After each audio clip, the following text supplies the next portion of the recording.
नमस्कार दोस्तों, क्या हाल है। हम आज फिल करने वाले हैं GSTR 3B कैसे फिल करते हैं उसको देखने वाले हैं।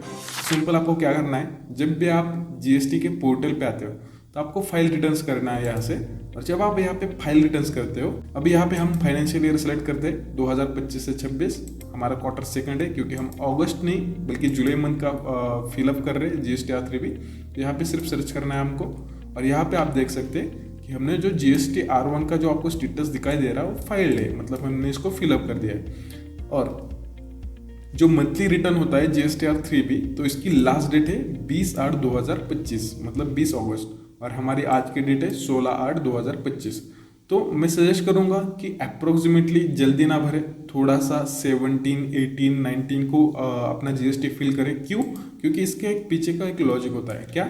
सपोज अभी मंथली रिटर्न हमने फिलअप किया है, GSTR1 फिलअप किया है, अभी हम 3B में जाने वाले हैं। लेकिन उसके पहले हमको GSTR 2A में देखना है कि हमने जिससे माल परचेस किया है उसने उसका GSTR1 फिल किया है कि नहीं। अगर उसने उसका GSTR1 फिल किया होगा तो आपको उसका टैक्स क्रेडिट मिलेगा यहाँ पे।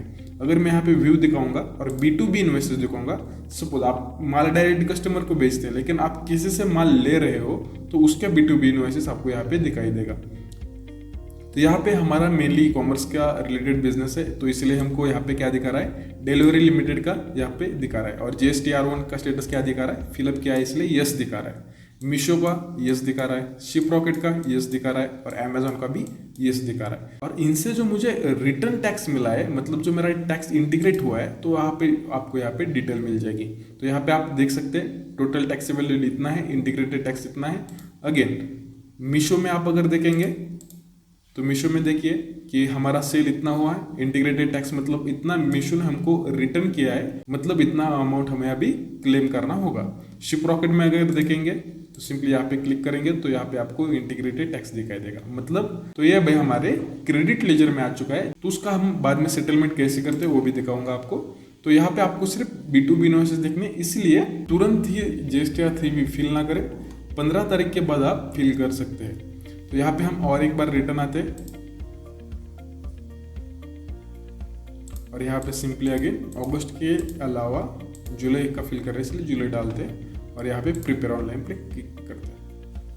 तो अभी प्रिपेयर ऑनलाइन में दिखा रहा है कि हमारे ऑल सेक्शंस फिलअप हो चुके हैं, क्योंकि हमारे GSTR1 का जो हम डेटा फिलअप करते हैं उससे डायरेक्टली डेटा ये एक्सट्रैक्ट करके यहाँ पे GSTR 3B बनाता है। यहाँ पे आपको कुछ भी एडिट करने की जरूरत नहीं, सिर्फ आपको देखना है कि आपका टैक्स कितना बन रहा है, आपकी लाइबिलिटी कितना बन रही है, आपकी कैश लेजर में कितना है और आपको फिल कितना करना पड़ेगा।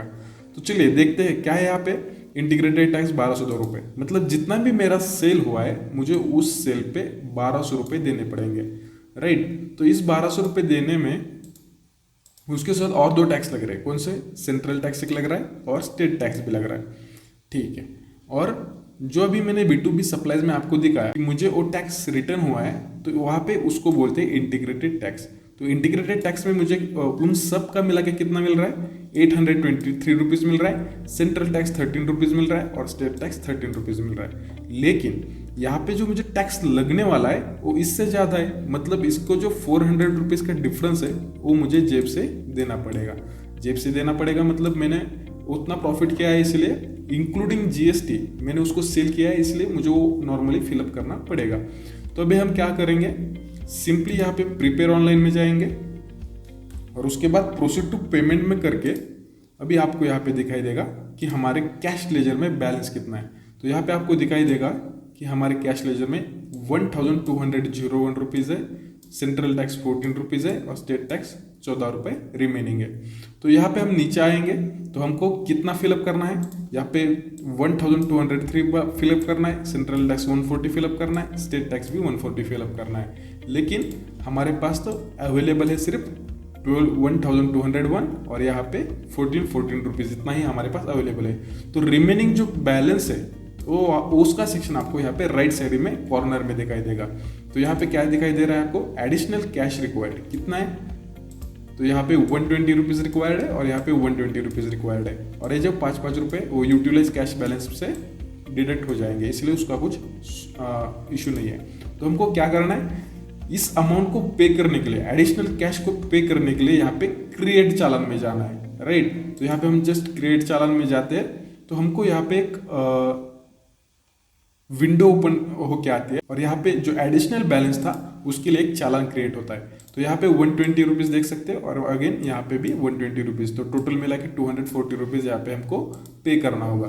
तो यहाँ पे हम 3 ऑप्शंस आपको मिलते हैं। एक तो ई पेमेंट मिलता है, दूसरा ओवर द काउंटर जिसमें आप कैश, चेक या डीडी बैंक में जाके फिलअप कर सकते हैं, या फिर हमको एनईएफटी और आरटीजीएस हम सिलेक्ट कर सकते हैं। तो हम एनईएफटी करने वाले तो सिलेक्ट बैंक करके यहाँ पे एसबीआई करेंगे क्योंकि हमारे एसबीआई में अकाउंट है।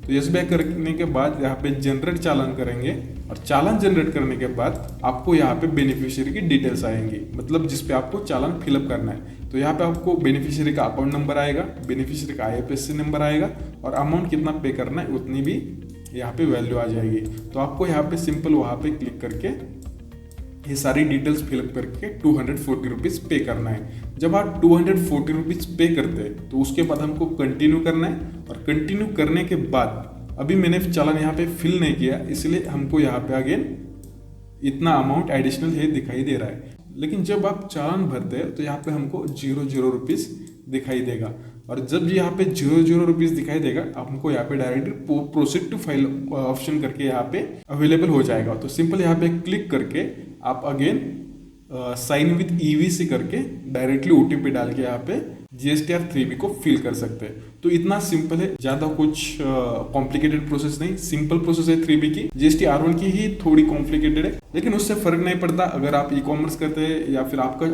ऑनलाइन डेटा सबसे रहता है तो आप जीएसटी टूल यूज़ करके वहाँ से कुछ 150 रुपीज़ चार्जेस होंगे मंथली, तो वहाँ पे उतना चार्जेस फिल करके आप यहाँ पे डेटा फिलअप कर सकते हैं। तो नॉर्मली आपको यहाँ पे सीए की भी ज़रूरत नहीं, अगर आपका टर्नओवर कम है तो आप खुद से भी जीएसटीआर 3B भरवा सकते हैं। तो बस दोस्तों आज के लिए इतना ही। अगर वीडियो पसंद आया होगा तो लाइक कीजिए, सब्सक्राइब कीजिए, कमेंट में ज़रूर बताइएगा कि आपको नेक्स्ट वीडियो किस टॉपिक के रिलेटेड चाहिए। तो बस दोस्तों आज के लिए इतना ही, शुक्रिया।